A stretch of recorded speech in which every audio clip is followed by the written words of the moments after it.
भगवान शिव से जो भी मांगो वो मिलता है, चाहे वो नौकरी हो, व्यापार हो, पैसा हो, गाड़ी हो, बंगला हो, कुछ भी हो, हर वो चीज मिलती है जो आप चाहते हो। कभी सोचा है भगवान शिव जो इतना सब कुछ देने वाले हैं, वो तो हर समय ध्यान में रहते हैं, वो तो इतना साधारण जीवन जीते हैं। रावण जिसने बहुत लग्जरी लाइफ जी, सोने की लंका रावण के पास, अमर होने का वरदान रावण के पास, पुष्पक विमान रावण के पास, ये सब कुछ देने वाला कौन है? भगवान शिव। रावण जो कुछ भी था भगवान शिव की वजह से था, क्योंकि रावण से बड़ा भक्त भगवान शिव का ना कोई हुआ है ना हो पाएगा।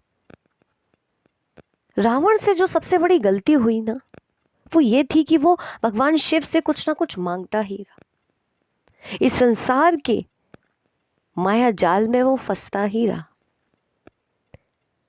जब भगवान उसके सामने साक्षात प्रकट हो गए तो उसे भगवान मांगने चाहिए थे, ना कि ये सब चीजें। अमर होने का वरदान मिल भी गया तो क्या हुआ? अमर हुआ तो नहीं ना। रावण को अमर होने का वरदान भगवान शिव से मिला, पर रावण अमर तो नहीं हो पाया। रावण ये भूल गया कि जिससे वो मांग रहा है ना, वो कौन है? वो भगवान शिव है, जिनका ना कोई आदि है ना अंत है। और रावण को सबसे बड़ी गलतफहमी जो हो गई वो ये थी कि अब तो सब कुछ मेरा है। रावण को लगा कि मुझे कोई मार ही नहीं सकता, और यही गलतफहमी रावण के अंत का कारण बनी। रावण भूल गया था कि जिसने दिया है वो ले भी सकता है, उसे देने वाला तो भगवान शिव है ना। भगवान शिव ने दिया है तो वो ले भी सकते हैं। और यही गलतफहमी आज इंसान कर देता है। इंसान के पास घर आ गया, घमंड आ गया, नौकरी आ गई, घमंड आ गया, व्यापार आ गया, घमंड आ गया। अहंकार करता है इंसान किस चीज का? इंसान को जो कुछ भी मिला है वो भगवान से मिला है ना। कभी सोचकर देखो कि भगवान को अहंकार हो जाए तो क्या हो? पर भगवान को अहंकार नहीं होता, क्योंकि भगवान शिव तो बहुत सिंपल जीते हैं, और जिंदगी की सच्चाई सिंपलिसिटी में ही है।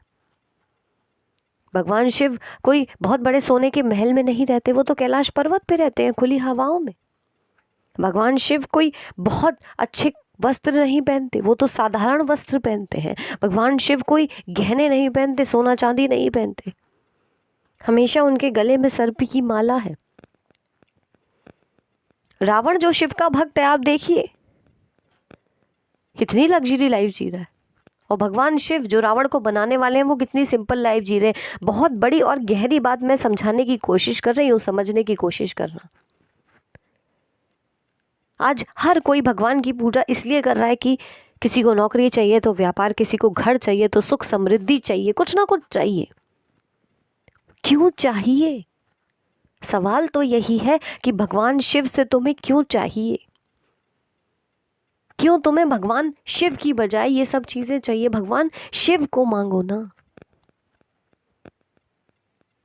शिव जो इतना सब कुछ देने वाले हैं वो क्यों इतना सिंपल है? इसके पीछे कोई ना कोई तो वजह है ना। भगवान जानते हैं कि असली सुख सोने की लंका में नहीं, कैलाश पर्वत में है, इसीलिए तो भगवान शिव कैलाश पर्वत पर विराजमान है। समझने की कोशिश करो जो मैं समझाना चाह रही हूँ। बहुत बड़ी और गहरी बात मैं समझा रही हूँ। आज इंसान भी रावण की तरह बनता जा रहा है, भगवान की पूजा अपने लालच के लिए, अपने स्वार्थ के लिए कर रहा है। इंसान ये भूल रहा है कि ये शरीर जो उसको मिला है भगवान से मिला है, इंसान का कुछ भी नहीं है।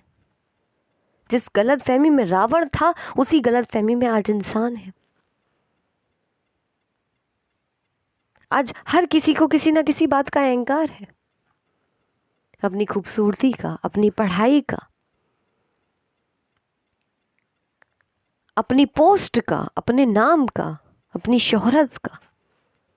पर वो भूल रहा है कि उसे बनाने वाला कौन है। हम ये भूल जाते हैं कि राम जो स्वयं भगवान नारायण का अवतार है, वो अपना जीवन कितना साधारण जीते हैं, वो अपने जीवन में कितने त्याग करते हैं।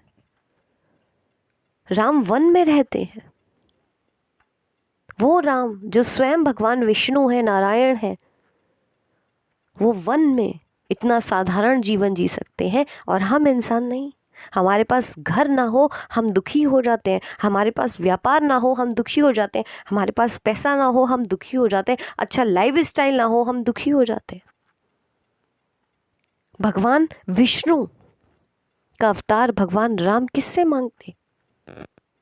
उन्हें अपना सब कुछ अपने भाई के लिए त्यागना पड़ा और उन्होंने त्यागा, खुशी खुशी त्यागा, क्योंकि वो सच्चाई जानते हैं।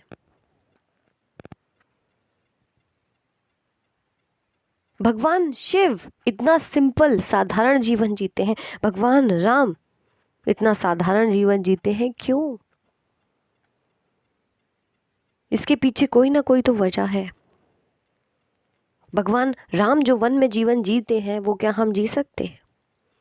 भगवान शिव जो कैलाश पर्वत पर रहते हैं, क्या हम खुली हवाओं में रह सकते हैं? बिना घर के हम रह सकते हैं? बिना गाड़ी के, बिना अच्छे कपड़ों के हम रह सकते हैं?